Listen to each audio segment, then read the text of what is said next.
Bonjour, aujourd'hui j'aimerais vous parler des personnes avec qui je communique en langue étrangère et donc qui m'aident à progresser dans mes deux langues. Alors il y a une russe et une vénézuélienne que je connais, donc ça c'est assez facile, mais bien entendu tout le monde n'a pas dans son entourage des locuteurs natifs avec qui communiquer en langue étrangère. Heureusement il y a des solutions et j'utilise notamment l'application Tandem. C'est une application qui est totalement gratuite et dont le principe est de mettre en relation des personnes qui vont être dans la même démarche que vous, à savoir apprendre une langue étrangère. Par exemple, vous apprenez l'italien, vous allez aller chercher un Italien, une Italienne qui apprend le français. Et ça vous permettra de vous entraider et de progresser chacun dans vos apprentissages respectifs. Je vous invite à choisir au moins 2 personnes avec qui communiquer.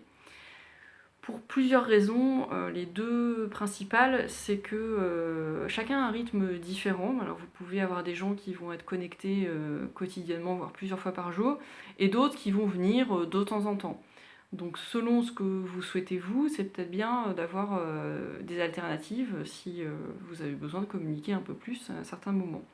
Et puis la deuxième raison, c'est que ça reste des relations virtuelles, qui sont souvent assez difficiles à entretenir, et qui peuvent surtout s'arrêter du jour au lendemain.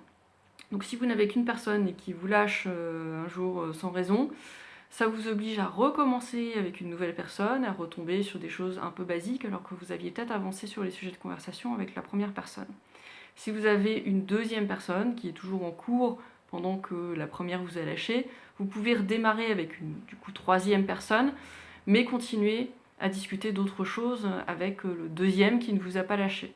Donc ça vous permet quand même de progresser mieux si vous avez au moins 2 personnes. Voilà, je vous en reparlerai, mais en attendant, je vous laisse découvrir l'application et puis choisir des interlocuteurs et puis surtout me dire avec quelle personne vous travaillez.